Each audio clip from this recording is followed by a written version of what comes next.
Le focus avec cette loi qui bouscule le Pakistan, une loi censée protéger les femmes des violences dont elles sont victimes. La province du Pendjab a sauté le pas, mais les religieux font blocage. Pourquoi? Quelles avancées propose le texte? C'est un reportage signé Claire Debuzer et Taha Siddiqui.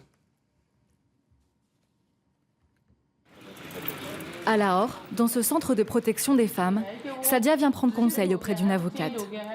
Elle veut divorcer de son mari violent, mais il l'a menacée plusieurs fois pour récupérer la maison dans laquelle elle vit et dont elle revendique la propriété. Il y a quelques jours, il a même appelé son fils.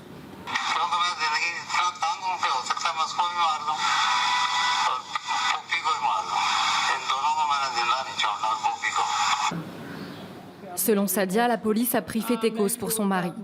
Le centre est son dernier recours, car désormais l'avocate a peut-être les moyens de l'aider.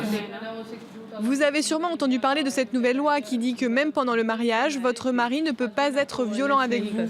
Et s'il l'est, vous pouvez faire appel à la police et il devra partir. Cette loi prévoit tout un système de protection des femmes. Elle n'est pas encore appliquée, mais suscite l'espoir des victimes de violences conjugales comme Sadia. D'ordinaire, dans ce genre d'affaires, la police refuse d'intervenir et laisse la famille régler les différends. J'ai le sentiment que les hommes ont un bien meilleur accès aux autorités et que la police est de mèche avec eux et n'aide pas les femmes. Pour y remédier, Asma Boukari fait tout pour défendre la loi de son parti et que celle-ci soit mise en œuvre. Cette députée court de bureau en bureau, car depuis son adoption, ses opposants sont de plus en plus remontés. C'est une guerre entre deux groupes aux mentalités différentes. L'un mène une politique qui nie la souffrance des femmes et instrumentalise la religion. L'autre dit ça suffit, cela fait 65 ans que les femmes sont opprimées et que personne ne les écoute. En 3 mandats de députée, elle n'avait jamais rencontré une opposition aussi violente. En première ligne de la contestation, les grands chefs religieux du pays.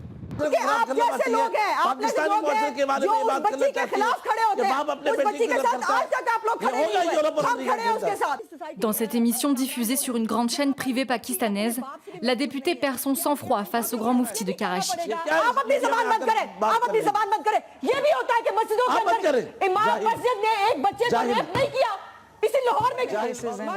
La loi ne prévoit pas de peine de prison, mais offre de nouveaux recours aux femmes victimes de violences. C'est déjà trop pour les partis religieux.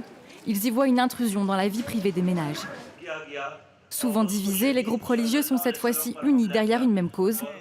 Le 15 mars dernier, ils ont appelé au retrait du texte qu'ils jugent contraire à l'islam. Ils se sont retrouvés au quartier général de Jamaat-e-Islami, le principal parti islamiste du pays.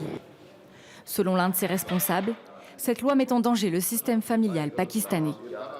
इसकी बुनियाद रखी गई है gender equality पे। Gender equality है इस्लाम में, लेकिन घर के अंदर जेंडर इक्वालिटी नहीं है। Cette loi est basée sur l'égalité entre les sexes. L'islam parle de l'égalité entre les sexes, mais il ne peut pas y avoir d'égalité entre les sexes dans le foyer.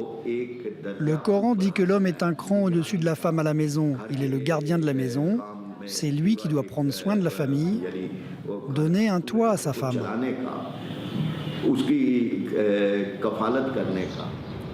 Au Pakistan, aucun parti politique n'ose se mettre à dos les religieux. Les autorités ont accepté de former un comité de révision de la loi avec des représentants des formations islamistes. De quoi inquiéter les associations de femmes. Elles organisent ce jour-là un séminaire pour défendre la loi.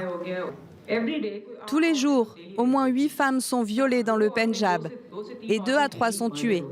Il y a beaucoup d'incidents comme cela, donc nous avons besoin de lois spécifiques pour combattre cette violence. D'autres provinces du pays ont déjà adopté des textes contre les violences à l'égard des femmes, sans que cela suscite autant d'opposition. Alors dans le Pendjab, les activistes appellent les autorités à ne pas céder aux pressions. Je voudrais dire au gouvernement d'arrêter cette politique d'apaisement, d'arrêter de battre en retraite. Mais en laissant les partis religieux dicter ce qu'il faut faire, sans même réfléchir à ce qu'ils disent, le gouvernement leur donne un pouvoir sans précédent. Personne ne sait combien de temps va durer ce comité de révision.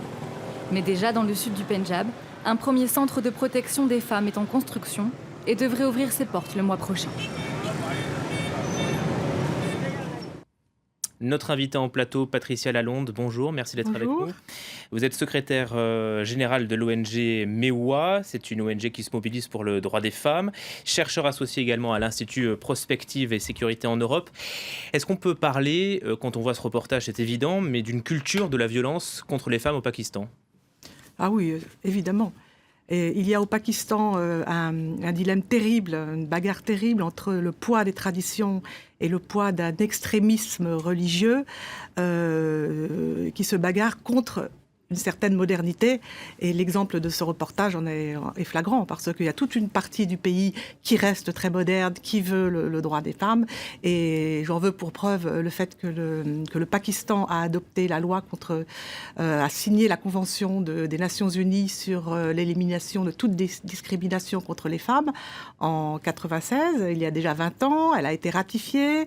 Et bon, alors maintenant, il s'agit, vous savez, comme au Pakistan, il y a des provinces. Il s'agit que les assemblées nationales de chaque province, je dirais, aillent plus loin dans ce domaine. Et c'est ça que cette loi qui vient d'être votée là en février et qui fait hurler tous les religieux est une avancée énorme pour les femmes pakistanaises. On va en parler. D'abord, sur les violences contre les femmes. Quelles sont les formes que cela prend ? On parle d'assassinat, d'attaque à l'acide aussi, on en a beaucoup parlé ? Bien sûr, il y a beaucoup de viols, beaucoup d'assassinats, beaucoup de kidnappings, beaucoup de menaces. Il y a aussi beaucoup de violences verbales. On sous-estime aussi cet aspect-là, et cette violence verbale est remise dans la loi qui vient d'être votée. Il y a à peu près une femme violée je ne sais pas combien de femmes violées par semaine au Pakistan. Et vous avez vu toutes ces images de femmes qui ont été, pour crime d'honneur, qui ont reçu de l'acide au visage et qui sont défigurées à vie.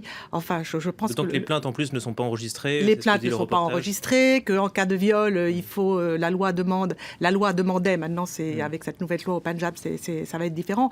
Mais la loi demandait qu'il y ait 4 témoins qui soient là pour pouvoir dire si vous aviez été violé ou pas. Enfin, je veux dire, mais ce n'est pas qu'au Pakistan. Je veux dire, ça a été, je dirais, c'est la poussée des talibans en Afghanistan au Pakistan. Non, au Pakistan. Ensuite, ce sont les talibans qui sont venus du Pakistan, si je puis dire, en Afghanistan. Et les pauvres Afghanes subissent le même sort maintenant, parce que c'est un...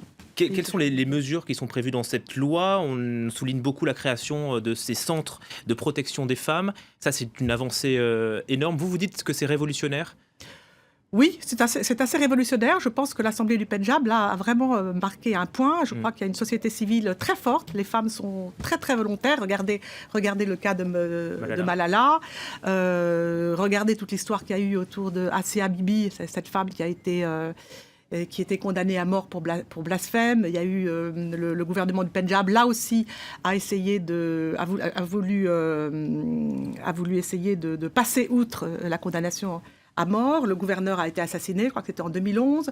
6 mois plus tard, c'est le religieux catholique, d'ailleurs, qui était le vice-ministre des minorités, qui lui-même, volant au secours d'Asia Bibi, a été assassiné. Enfin, pour vous dire qu'il y a vraiment une lutte terrible. Alors, dans cette loi, ce qui est très important, c'est que les femmes ont droit peuvent se référer à un numéro vert, où elles peuvent facilement porter plainte. Et au bout de ce numéro vert, ce ne sont pas des hommes, ce sont des femmes. C'est-à-dire que c'est un groupe de femmes qui reçoit les plaintes. Parce que vous savez, il y a tout un...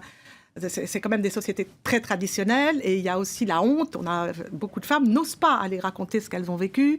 Donc c'est très important qu'elles puissent avoir affaire à d'autres femmes, et que ce ne soit pas, comme c'était bien expliqué dans le reportage là, le mari ou un homme qui bloque. Voilà, il y a la loi et puis le changement de mentalité. En tout cas, merci beaucoup d'avoir évoqué ce sujet avec nous.